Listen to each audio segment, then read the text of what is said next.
Hello दोस्त, जैसा कि सुबह वीडियो आपने देख चुका होगा सब लोगों ने, और कुछ कमेंट उसके बाद भी आना शुरू हो रहा है जिसमें लोगों का ये सवाल है कि एनटीपीसी और ग्रुप डी की वैकेंसी कम होगा या नहीं।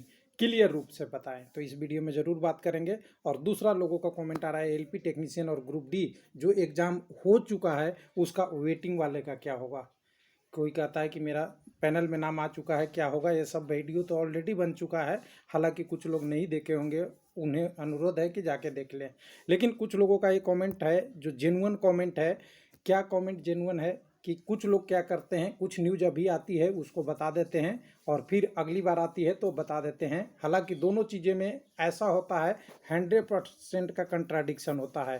पहले बोल देते हैं हाँ होगा, अब बोलेंगे ना होगा। अभी सर्कुलर ये है, अभी सर्कुलर ये है, यानी अभी सर्कुलर न्यूज़पेपर में आया है, अभी सर्कुलर रेलवे में आया है, या अभी रेलवे में आया है बाद में न्यूज़पेपर में आया है। यानी कुल मिला के कह के नुकसान कैंडिडेट का ही होना होता है, क्योंकि वैकेंसी में भाग लेता है कैंडिडेट, ना तो यूट्यूबर लेता है ना वीडियो बनाने वाला लेता है। तो सिंपल सी बात है, समझना आप ही को ज़्यादा रिस्पॉन्सिबल होना पड़ेगा। यानी गलत चीज़ को गलत और सही चीज़ को सही सेलेक्ट करना आपका फर्ज, प्राथमिकता होनी चाहिए। अगर कोई कहता है कि वैकेंसी कम होगी तो उसकी रिस्पॉन्सिबिलिटी आपको फिक्स करनी होगी कि वो सही कह रहा है या गलत कह रहा है। तो मैं इसीलिए बात करने आया हूँ इस वीडियो में, इसलिए कि सबसे पहले मैं एनटीपीसी के नाम पे आपसे बात कर लेता हूँ, फिर ग्रुप डी की बात कर लूँगा, फिर एलपी टेक्नीशियन वाले का। तो यहाँ एनटीपीसी में कुछ लोग बोले कि 2020 में एग्ज़ाम नहीं होगा। तो कोई भी बोला है तो मैं आपको कह रहा हूँ, आपके पास कलम है, लिख लो, रेलवे लाइफ से होगा। ठीक है, किसी को कन्फ्यूजन होगा। और ये होगा किस आधार पे है, 95% बेस पे। 5% रेयर केस होती है, बहुत बुरा स्थिति हो जाए देश का, जो कुछ कंडीशन में नहीं रहेगा। और ये 95% होगा, इसलिए ये अभी बताने वाला हूँ। तो आप लिख लीजिए होगा, और जिसने नहीं कहा है उससे भी लिखवा लीजिएगा कि नहीं होगा। और दोनों का जब एग्ज़ाम होगा तो एक बार नाम याद रखिएगा ज़रूर कि किसने हाँ बोला है और किसने ना बोला है। इसलिए क्योंकि कैंडिडेट आप हैं। अगर अभी आप सोच लिए एग्ज़ाम नहीं हुआ और एग्ज़ाम हो गया और आपने स्टडी छोड़ दिया तो आपका सिलेक्शन तो गया। ध्यान दीजिएगा। यानी इसलिए आपको बहुत केयरफुल रहना है। हम तो मानते हैं एग्ज़ाम नहीं भी हुआ तो आपको ऐसा प्रिपरेशन करना चाहिए कि एग्ज़ाम 10 दिन बाद है, 15 दिन बाद है, 1 महीने बाद एग्ज़ाम है, 2 महीने एग्ज़ाम बाद है, तभी आपकी फुल प्रिपरेशनेस होगी। जहां आपने सोच लिया कि नहीं होगा तो समझिए आप लटक गए, और जो मेहनत करेगा आपकी जगह पे वो आ जाएगा, और वैकेंसी का पूरा आपकी जो सपना है वो यूट्यूबर के कहने से कहीं पानी में न धुल जाए। अब हमने जो बोला आपको कि 95% एग्ज़ाम होने के चांस है 2020 में ही, कैसे। पहला कंडीशन आप लिख लीजिए। पहला कंडीशन है एनटीपीसी की वैकेंसी कब आई है। मान लीजिएगा 2017 तक आगे प्रोसेस चला था, लेकिन ये 2015 के आसपास की वैकेंसी, 14-15 की वैकेंसी थी। अब समझिए 2015 के बाद कितनी पोस्ट खाली हो गई होगी, आपको अनुमान लग रहा है। रेलवे कैसे चल रहा है ये अनुमान लग रहा है। और जो नहीं बोल रहे हैं उन्हीं से दूसरा कारण पूछ लीजिएगा। जब रेलवे में ज़रूरत नहीं है एनटीपीसी की तो 2 अब्लिक या 4 अब्लिक 2012 का पैनल क्यों आरआरबी पटना दे रहा है, मुंबई दे रहा है, कई जगह सेलेक्ट कर करके कुछ कैंडिडेट को वहाँ से उठा रहे हैं। यानी ज़रूरत है लेकिन प्रोसेस अभी नहीं हुआ है। अब कुछ लोग कहेंगे कि आपने भी बोला है कि ये वैकेंसी 2021 तक का है, तो 2021 तक कहने का मतलब ये नहीं है कि सभी वैकेंसियाँ 2021 की है।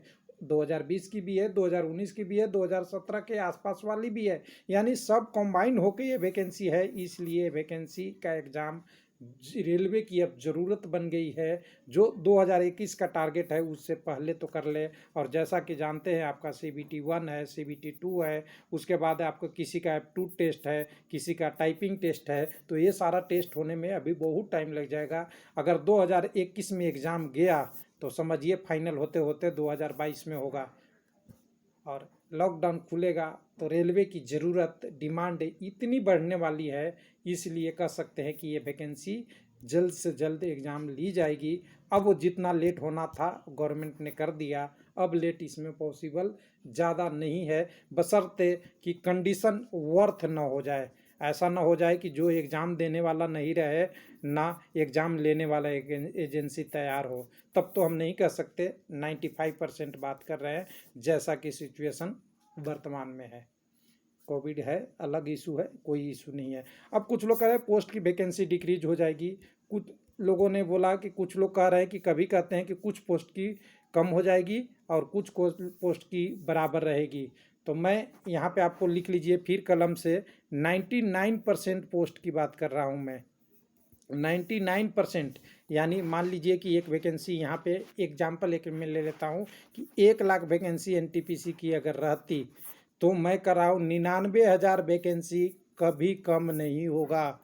अगर 1,000 हो भी गया तो वो रेयर केस मानते हैं। उस केस को किस लिए मानते हैं कि कोई पोस्ट सिलेंडर हो गया, किसी पोस्ट की ज़रूरत नहीं है, कोई बहुत सारी डिफ़िकल्टी आ गई, तो ये कंडीशन छोड़ दीजिए। तो ये भी कोई कह रहा है कि पोस्ट डिक्रीज होगा, नहीं होगा। ध्यान दीजिएगा पोस्ट, हाँ एक चीज़ और खुशखबरी दे दूँ कि पोस्ट बढ़ेगा, लिख लीजिएगा। और इसके लिए बढ़ेगा किसका नाम लिख लीजिएगा, तो ये रेलवे लाइफ ने बोला है। हो सकता है कॉपी करना लोग शुरू करेंगे बाद में जब आएगा, तो पोस्ट बढ़ेगा, कम नहीं होगा रेलवे की। किस लिए? क्योंकि जैसे ही लॉकडाउन ख़त्म होगा और भी प्रोसेस शुरू होगी, ट्रांसपोर्ट सिस्टम की ज़बरदस्त डिमांड आने वाली है, क्योंकि इंडस्ट्री का उत्पादन गवर्नमेंट भी बढ़ाएगा और बहुत सारी चीज़ें बढ़ेगी, तो रेलवे की डिमांड बढ़ने वाली है। हो सकता है पैसेंजर ट्रेन की कम डिमांड बढ़े, लेकिन गुड्स ट्रेन की डिमांड बढ़ने वाली है।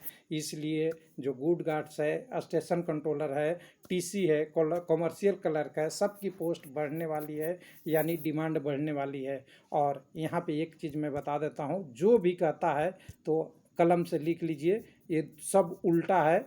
और उल्टा इसलिए है, उन्हें ना तो रेलवे का ज्ञान है ना भविष्य का ज्ञान है कि कैसा क्या चलता है सिस्टम। हो सकता है एक अच्छे यूट्यूबर हों, वो उनका अधिकार है किसी को भी बोलने का, तो यूट्यूबर पे बोलना और कंडीशन को समझना बहुत अलग बात है। यानी सिंपल भाषा में बोले, जो एलपी वाले होंगे उनको तो पता ही होगा हमारे चैनल पे कि किताब को पढ़ना, नोटिस को पढ़ना अच्छी बात है, अच्छा लोग पढ़ लेते हैं, लेकिन उसका मीनिंग समझना, उसके पीछे का रहस्य समझना, उसको समझना कि क्या फ्यूचर में होगा, वो सबकी बस की बात नहीं होती है। चलिए अब ग्रुप डी की बात कर लेते हैं। कुछ लोग कहेंगे ग्रुप डी का क्या होगा। देखिए ग्रुप डी का बहुत साफ क्लियर कंडीशन है, इसमें किसी को कन्फ्यूजन नहीं होना चाहिए। ग्रुप डी का 2020 में एग्ज़ाम नहीं होगा, ये बिल्कुल श्योर है। इसको रेलवे जितना टांगे 21 ले जाए या 21 के मिड में ले जाए या शुरू में ले जाए या लास्ट में ले जाए, ये मैं मान सकता हूँ, ये पॉसिबल है। ये इसके लिए कोई कन्फ्यूजन नहीं है, क्योंकि 2/2018 की वैकेंसी में अभी भी बहुत लोग वेटिंग में हैं और वेटिंग को क्लियर किया जा सकता है यहाँ से। और धीरे धीरे जैसी रिक्वायरमेंट पड़ेगी यहाँ से लिया जाएगा। और इस वाले वैकेंसी को एग्ज़ाम का सबसे पहले अभी ईसीए आना बाकी है। अब लोगों का सवाल उठेगा कि ग्रुप डी में हमने तो भर दिया है, हमारा क्या होगा। तो देखिए कुछ नहीं होगा, आपकी वैकेंसी कोई डिक्रीज नहीं होने वाला है। आपकी समय लिया जाएगा, यानी टाइम लिया जाएगा, क्योंकि ये जो एग्ज़ाम हुआ है बैक टू बैक एग्ज़ाम हुआ है, यानी भर्ती आई है, इसलिए एग्ज़ाम में थोड़ा डिले हो सकता है। तो यहाँ भी घबराने की ज़रूरत नहीं है, कोई वैकेंसी डिक्रीज नहीं होता रहा, आपका केवल समय डिले होगा और एग्ज़ाम में थोड़ा डिले होगा, क्योंकि अभी एग्ज़ाम कंडक्टिंग एजेंसी की ही नहीं बात कर रहा है रेलवे, जो एग्ज़ाम लेना है। और यहाँ पे कैंडिडेट आप देख ही रखे हैं कि कितने हैं, उस हिसाब से अभी टाइम लगेगा। अब बात कर लेते हैं एलपी टेक्नीशियन वाले जो लोग हैं उनकी बात कर लेते हैं। उन्होंने भी बोला था कि हमारा एलपी और टेक्नीशियन और ग्रुप डी जो 2001/2018 एलपी टेक्नीशियन और 2/2018 में हो गया, वेटिंग का क्या होगा। तो 2-3 चीज़ें एक बार लिख लो, जिनका पैनल में नाम आ चुका है, जिनकी मेन लिस्ट में कैंडिडेट हैं और जिनकी ग्रुप डी में अभी भी वेटिंग कर रहे हैं और एलपी टेक्नीशियन की वेटिंग में कैंडिडेट हैं। किसी को कोई डिले नहीं होगा, किसी को कोई नुकसान नहीं होगा। बस एक ही चीज़ होगा कि जो टाइम है वो बढ़ते जाएगा। जैसा कि ध्यान देने वाली बात है, एक एक लाइन से अगर सीरीज देखेंगे तो सीरीज आप समझ लीजिएगा, जिनका ट्रेनिंग था पहले हम ज्वाइनिंग से शुरू कर लेते हैं। जिनका ज्वाइनिंग था उनका ज्वाइनिंग कैंसिल हो गया, जिनका ट्रेनिंग था उनका ट्रेनिंग कैंसिल हो गया, जिनका आगे का लेटर आ रहा था ज्वाइनिंग करने जाना था, लॉकडाउन करने के कारण ज्वाइनिंग नहीं करने गए, जिनका आगे का प्रोसेस होने था, अंडर प्रोसेस था, वो रुका हुआ है, और जिनका और सारी चीज़ें कंडीशन थी वो सारी चीज़ें एक एक करके रुका हुआ है। यानी रुका हुआ है मतलब सबसे पहले तो क्या शुरू होगा, तो जिनकी ट्रेनिंग थी उनको आगे बढ़ाया जाएगा, ट्रेनिंग खाली होगा तो फिर से ज्वाइनिंग वाला का आएगा, ज्वाइनिंग की ज़्यादा प्रोसेस हो जाएगी, फिर भी कुछ सीटें बचती है, कुछ लोग कहीं शिफ्ट होते हैं तो वेटिंग वाली की सोचा जाएगा, और वेटिंग जब सोचा जाएगा तब भी आगे की प्रोसेस होगी, और ऐसा प्रोसेस होने में लगेगा समय। समय कहें तो अब कितना लगेगा ये डिपेंड करेगा कब से ट्रेनिंग स्टार्ट होता है, कब से ट्रेनिंग खाली होगा, कब से फिर आगे की ज्वाइनिंग होगी, और आगे की ज्वाइनिंग के लिए जो आपका डॉक्यूमेंट भरने के लिए भी बोल देता है, लेकिन उस डॉक्यूमेंट की ज्वाइनिंग से जब तक नहीं होता, जब तक एचआर से उसकी सिग्नेचर या फाइनल आपकी ज्वाइनिंग नहीं मानी जाती, और एचआर वाले जब फाइनल ज्वाइनिंग मानते हैं जब आपकी यूज करें, यानी आपसे ट्रेनिंग में भेज दें, या तो ऑन जॉब ट्रेनिंग या क्लास ट्रेनिंग, उस डेट से ज्वाइनिंग मानते हैं। उसके 2-4-10 दिन पहले हो सकता है, 15-20 दिन पहले हो सकता है, लेकिन ऐसा नहीं कि आपको 3 महीने बाद घर से आने के लिए बोल दें और आपकी ज्वाइनिंग माना जाए। तो ये चीज़ ध्यान रखिएगा। यानी वेटिंग वालों के लिए भी अभी बुरा हालत नहीं है। अब वो 5% वाले जो लोग हैं जो कहते हैं कि वैकेंसी कैंसिल हो जाएगी, कम हो जाएगी, उनके लिए बता दूं, हम कामना भी नहीं करते, कभी सोचते भी नहीं कि इतनी ख़राब स्थिति आ जाए जिससे रेलवे को ये सोचना पड़े कि हमें वैकेंसी कैंसिल करना पड़े, लोगों को जॉब मिल रही है वो नहीं करना पड़े। और सोच सकते हैं कि गवर्नमेंट सेक्टर में आज तक मेजर वैकेंसी चेंज नहीं होता, अगर कभी कैंसिल भी हुआ है तो उसके बदले सेम वैकेंसी फिर से निकाली जाती है। हो सकता है कोई नियुक्तियां में गड़बड़ी हो, या कोई वैकेंसी निकालने के प्रोसेस में गलती हो, या कोई और कंडीशन हो, वो होता है, लेकिन जो वैकेंसी है वो वैकेंसी खाली है और वो कैलकुलेट करके दिया जाता है, न कि बिना कैलकुलेटेड। हो सकता है 2019 में वैकेंसी आई लेकिन कैलकुलेट करके इन्होंने 21 लिया था, ये पॉसिबल है, ये पहले ही हमने देख चुका है ऑफिशियल सर्कुलर में।